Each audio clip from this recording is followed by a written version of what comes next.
voice of vaping. In each show, we share the latest about regulations and things you need to know, plus upcoming conferences and fests, along with interviews with the movers and shakers in this fabulous vape space. Are you looking to get into this ever-expanding marketplace? Do you want to master this industry? Listen up as Norm Bauer, the Vape Mentor, shares it all. And here's your host, Norm Bauer. Hey, everybody, and welcome back to Episode 7, Part 2. I guess that's what we're going to call it, is Episode 7, Part 2. This is Vape News Magazine, the voice of vaping, and if you are listening to this section before you listen to Part 1, then obviously you've missed what I said, so I suggest that you go back and listen to Part 1 because it was a review of what's happening over at the FDA. It was some conversation about the upcoming conventions and expos and everything that are coming down the line, and it's been a pretty quiet summer. There's really not a whole lot going on. I guess people think that everyone's distracted by vacations, and they probably are. But you are going to see a couple of very, very large events coming up in fall. And for those of you in Southern California, the one that you probably have heard of or should be aware of is called the ECC. The Electronic Cigarettes Convention is probably what it stands for. Last year, and I believe the year before, it was at the Anaheim Convention Center, and it was one of the largest ones out there. It wasn't quite as big as Vapetoberfest. It was at the Long Beach Convention Center, which is where I kind of launched VapeMentors. But this year, in the, I think it's the first weekend of September, so it's after Labor Day, it's going to be in Ontario. It's going to be in Ontario at the Ontario Convention Center, and we are going to be there. Vape News Magazine is going to be there. VapeMentors is going to be there, and we're probably going to be providing some bling and some goodies and some education and various things like that. So, again, for those of you who are new to the show, we are all about vaping. This particular segment is sponsored by Aqua Vapor. You know, e-cig companies are popping up everywhere, but none can compare with Aqua Vapor. With nearly 7 years' experience in the industry, as well as the largest selection of quality e-cig products and accessories in the country, why go anywhere else? Aqua Vapor has the authentic brand name items you need at competitive prices, along with a friendly, knowledgeable staff who's available to assist you with all your beginner to advanced vaping needs. Obviously, there's an incentive to contact them and mention Vape News Radio because you're going to get an extra 10% off their already low prices. Their phone number is 888-782-0167. That's 888-782-0167. Or you can catch them online at GetMyECig, no S, GetMyECig.com, or visit one of their retail locations today. Okay, normally we have an interview, a pre-recorded interview for Section 2 and for Section 3, but there was a little bit of a gap trying to get everyone's schedules coordinated. So instead of doing the interview, I'm going to tell you about some of the interviews coming up because I actually have 2 of them recorded this week. Obviously, that'll be for the next show. But one of them I'm very, very excited about.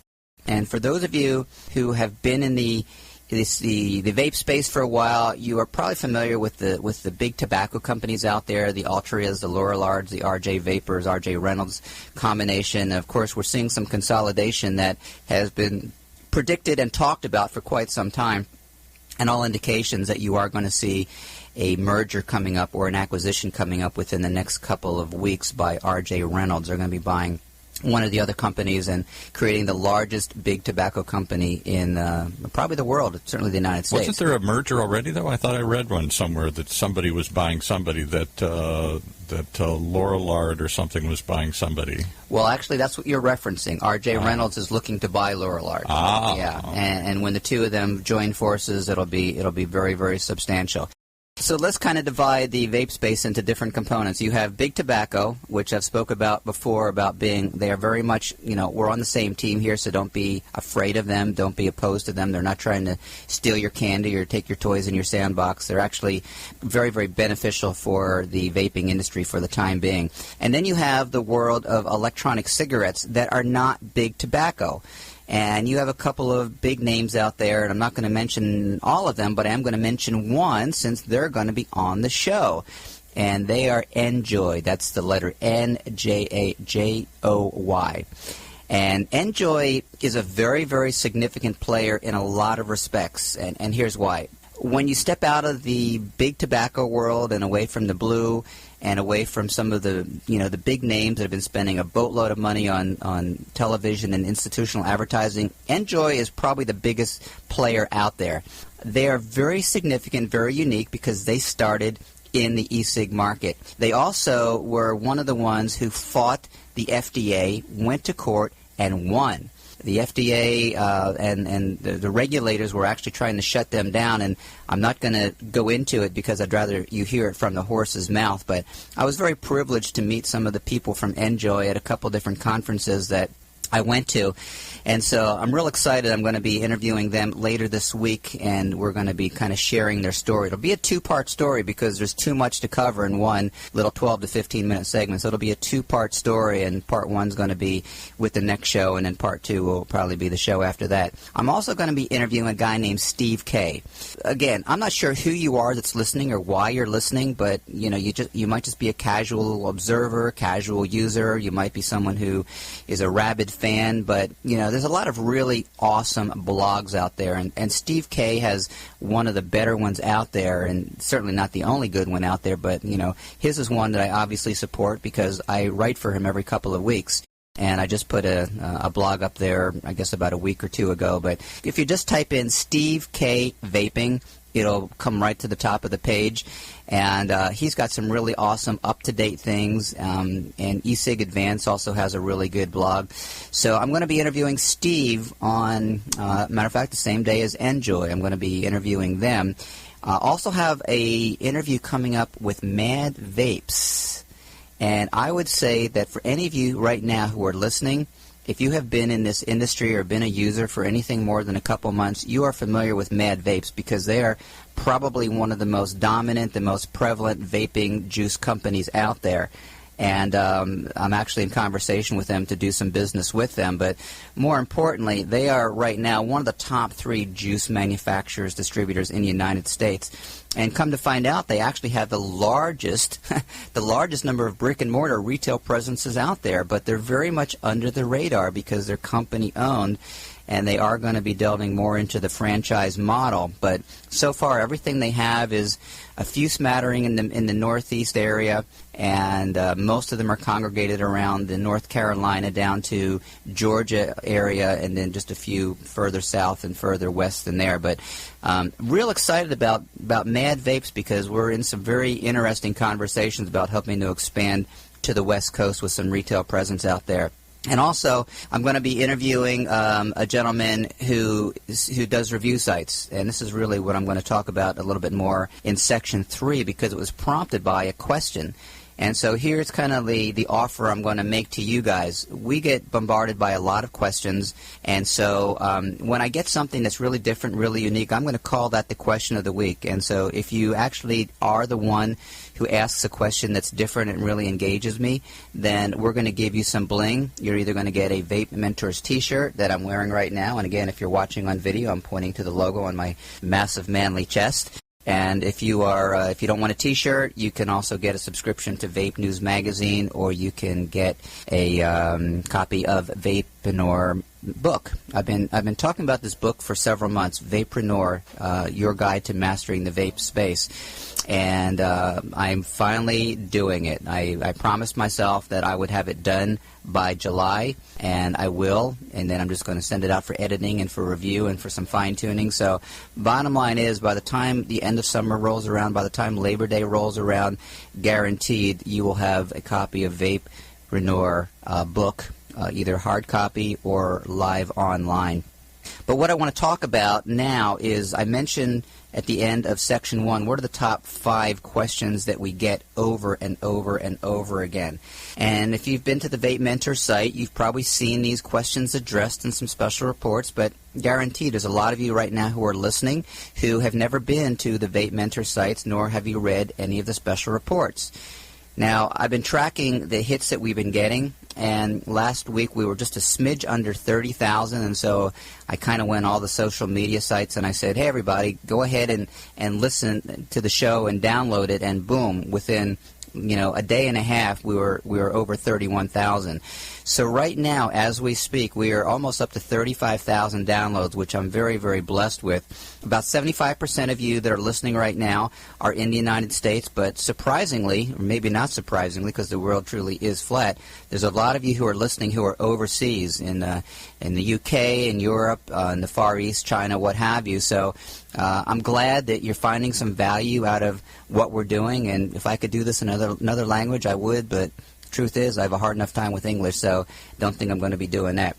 So let's delve into the top 5 questions, and what I'm going to do is I'm just going to talk very briefly about this because, we can always discuss it more, and if you have any more specific questions, just go to VapeMentors.com and send us your questions, and by all means, read Vape News Magazine because a lot of these things are addressed in those as well.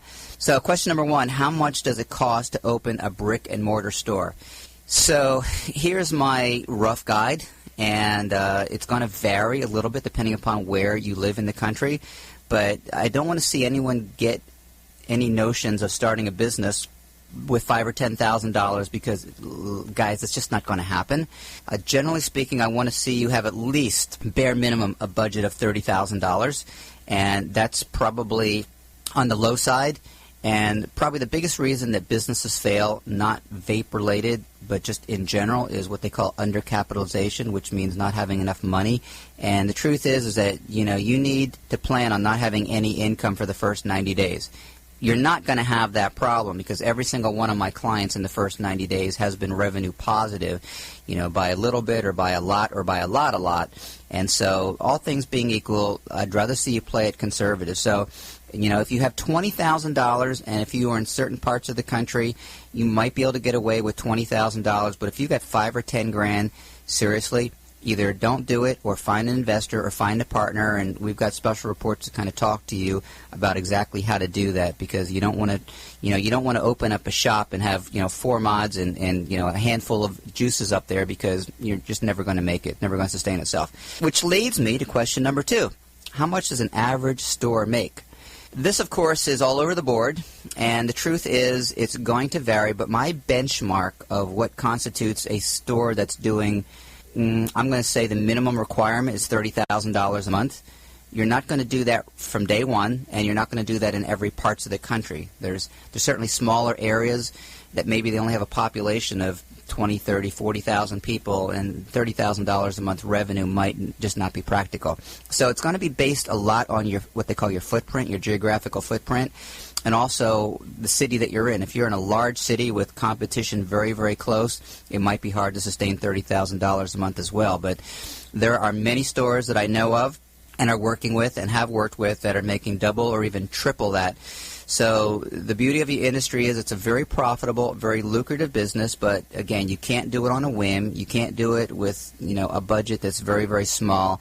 All things being equal, that's the goal you want to shoot for. I think the first month, when you open your doors at the end of 30 days, you should be able to break the 5-figure mark, which means you should be able to make $10,000 gross revenue, and your expenses better be a fraction of that. And if you continue to do that month 2, month 3, month 4, probably by the end of by the end of 90 to maybe 180 days, 3 to 6 months, you should be back up. Okay, question number 3 that we get all the time: how many juices should we carry? How many mods? All right, so the information I'm going to share with you does not come from me. It comes from feedback because, guys, I don't have every single answer in the world. I know what I know based on my decades of experience, but when it comes to the Should we play some shocking music there? Like, what? He doesn't know, the Vape Mentor doesn't know, we're lost. Maybe play something from the 60s so people know how long I've been around. Some grassroots or something. Grassroots. Wow, yeah. We're really going back. Really going back, exactly. I remember when the Beatles first were on Ed Sullivan, but that's another I do too, I'm sorry to say. Yeah. So how many juices should we carry? How many mods? So again, this information is coming from feedback I get. And almost across the board, most people are saying that they have more juices than they should at the very beginning. And they actually break it down by what nicotine level it should have between the 0s and the 24s, and also how many different flavors.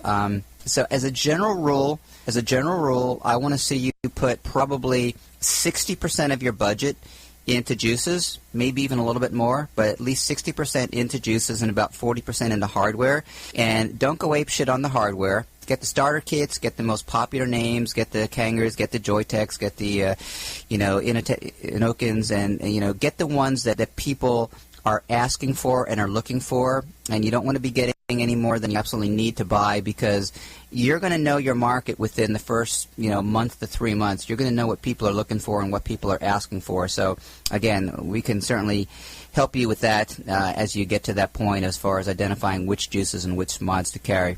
Question number 4. What type of license do I need? And this is probably the easiest question to answer, and for the most part you don't. You don't need any license, but you absolutely need permits. And if you're going to have a brick-and-mortar store and you are in a city, which you probably are, or maybe you're in a county outside of a specific city, but you will probably need some type of permit, especially if it's a physical location. If it's a home-based business, which you're not going to be doing a vape stop as that, but if you're going to be having a specific standalone business, you do need a license. I've talked before about some of the challenges, some of the very expensive mistakes that have been made by novices by opening a store without investigating your city's position.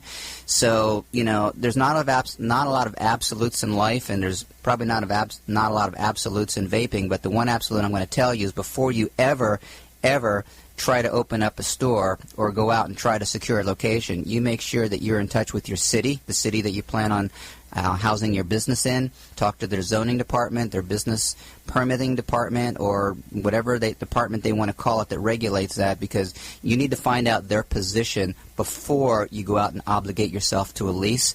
Because, guys, I know it might sound silly, it might sound contrived, but it's not. I can't tell you how many people that I have spoken with and know of personally that actually went out, obligated themselves to a lease, and were not able to open up their store because they got pushback or resistance from the city. So that one, I'm going to kind of let that set as it is. And then question number 5, what about the FDA? Is there a chance that my store could be closed? Okay, you know what, Paul? I think I'm gonna defer that to section number 3, because I don't want to rush this answer. I don't want to rush this answer at all, because what do I think about the FDA? And I absolutely have thoughts about the FDA. And in part 2 of that question, is there a chance that my store could be closed? I absolutely have answers to that as well. And I think there's a lot of knee-jerk reactions to things like that. So that's a heated topic. So people might say, oh, they suck, or they're okay, or whatever. I think it requires a little more thought. And well, we'd like to know, the people who are listening, do you think it sucks? Do you think the FDA is barking up the wrong tree, or barking down the wrong pipe? We want to know your thoughts. So again, this is Vape News Radio, the voice of vaping. My name is Norm Bauer. I am VapeMentors.com. What we do is we help people get into the industry pretty much all over the country. We're actually dealing with people overseas as well. And, of course, Vape News Radio is the audio arm of Vape News Magazine, which is the largest trade publication in the country when it comes to vaping and keeping you informed and educated. So when we come back, we're going to go into part 3, and I'm going to piggyback on that last question about the FDA. And I'm also going to talk about the top question of the week. This is a guy named Mark in Dallas, who actually is going to be the first winner of our bling. Yay, ta-da! Yeah, I don't know if he's going to get a T-shirt or a subscription to the magazine. Oh, boo, we want a T-shirt. He probably was expecting a car, but it's got to be a really awesome question for that. So don't go away. This is Vape News Radio. Go ahead and take us out, Paul, and we're going to be back in just 1 second.